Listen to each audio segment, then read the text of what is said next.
Jha, who's completely ill-informed. He doesn't know what he's talking about tonight. 24 hours before Yogi Adityanath, the Chief Minister of Uttar Pradesh, was to visit the Gorakhnath temple, a sickle or machete-wielding man tried to forcibly enter the mutt. When he was restrained, he used his weapon to attack policemen stationed there. 2 policemen have been injured in the assault. Before this man could slice open others, he was restrained, pinned to the ground, and arrested. The attacker is now in custody and will stay there for 2 weeks. He has been identified as Murtaza Abbasi, who happens to be an IIT graduate. Those who were witness to the horror that lasted an agonizing 90 seconds said that they heard Murtaza Abbasi chanting Islamic slogans. Good evening, Rahul. Look, let me make it very clear. Poverty or illiteracy have got nuts with fundamentals. Fundamentals have. And even though your financial or educational status might change, the fundamentals will never change. They are eternal. You can be from Harvard or Cambridge or IIT or JNU and still blow up the World Trade Center. The more educated you are, the more convinced you are of the fundamentals. Please understand, there is nothing called radicalization or radical Islam.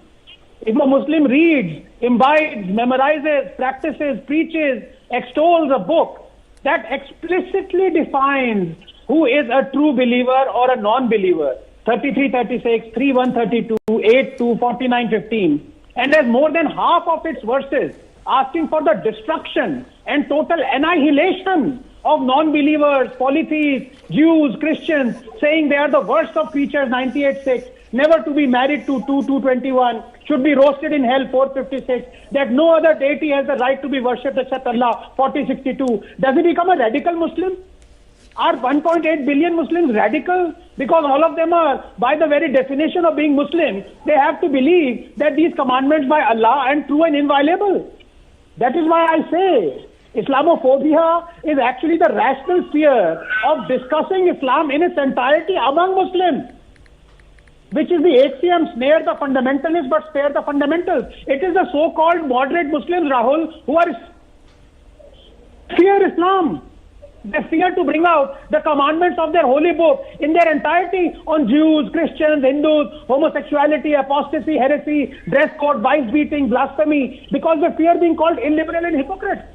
So they end up condemning and branding as radicals the Muslims who are faithfully following the fundamentals. Another thing, prison time, I'm afraid, is useless, because a prison is supposed to reform you, your thinking. But in this case, you are forbidden to reform the fundamentals. They are there when you come out, and they are open-ended and for all time. The disbelievers of that time were seen to possess certain characteristics, and it is these characteristics that are ordered to be punished in the holy book. The orders are not for the disbelievers of that time. They are for anyone who possesses these characteristics for all time. Please understand, Rahul, what Rabindranath Tagore said. Quote, Islam has distinct enmity against all other religions. It is not just satisfied with observing its own religion, but is determined to destroy all other religions, unquote. Or what Ambedkar said, quote, the brotherhood of Islam is not the universal brotherhood of man. It is the brotherhood of Muslims for Muslims only. Islam is a closed corporation, and those who are outside the corporation, there is nothing but contempt and enmity, unquote. Rahul, just 10 seconds. Now, will you call Tagore and Ambedkar Sanghi bigots? I know you can call me Sanghi bigot, but will you call Ambedkar and Tagore Sanghi bigots? Hindus may not like it. Oh, my good friend Mr. Jindal, I'm just absolutely shocked by this rationalization of what is obviously an attack or a semblance of a terror attack. I mean, this is the same rationalization, Rahul, if you remember, that a journalist from your fraternity, I don't want to name her, rationalized the exodus and ethnic cleansing of Kashmiri Pandits in 1990, that they had monopolized the jobs. This is the same rationalization that comes after every terror attack, that people died on the pavement not because of the terrorist who plowed them with a truck, but because of the truck. Can I ask him, when he's talking about suicide, was it the same that applied to Muhammad Atta, who rammed his airline into the Twin Towers, was that also committing suicide? And number two, if he wanted to do this, why did he not do it in front of a mosque? Why did he not try to enter a mosque shouting Allahu Akbar? Why did he choose Gorakhnath temple? This is where my good friend Sanjay, true to his nature, is muddying the water, because Kiran, he mentioned Miss Kiran Mazumdar. So with due respect, Miss Kiran Mazumdar. Now, Sanjay, I didn't interrupt you. Please give me 30 seconds. Please. Thank you. It's a wonderful debate we're having.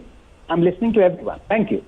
Rahul, with due respect to Miss Kiran Mazumdar Shaw, she is either ignorant or scared, but knowing her antecedents, I suspect she is doing both.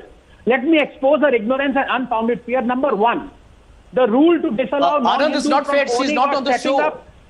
She's not on the show. You can't premises was a Congress. Sanjay Jha was in Congress. It was not a BJP idea. It was drafted as Karnataka Excise Act 2002 by the Congress government.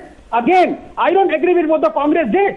But then why is it that the BJP is fault alone for following the law that was made by Congress? And why didn't Ms. Shaw ever castigate Siddaramaiah or S.N. Krishna's Congress government for this?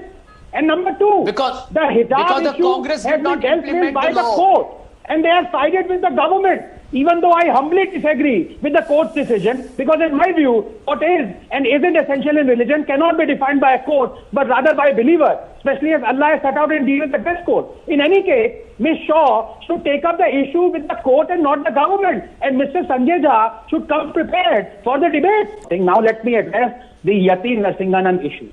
As a free speech absolutist, Rahul, I stand with him.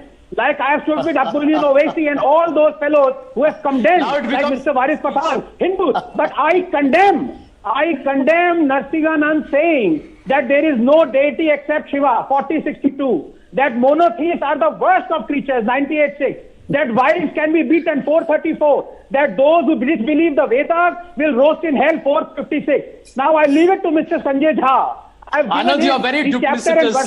Please, dubious. Mr. Jha, go home. And in my opinion, go home dodgy. and check up on those verses and come back and say who should be banned, Narsinganand or someone else that you've just read. Some gall to defend Narsinganand today, man. I mean, let me tell you, your khaki knickers are on public display. एक दिन मर जाएगा कुत्ते की मौत जग में सब कहेंगे मर गया मादर चोट ला ला ला ला ला ला ला ला ला ला ला I stand with him.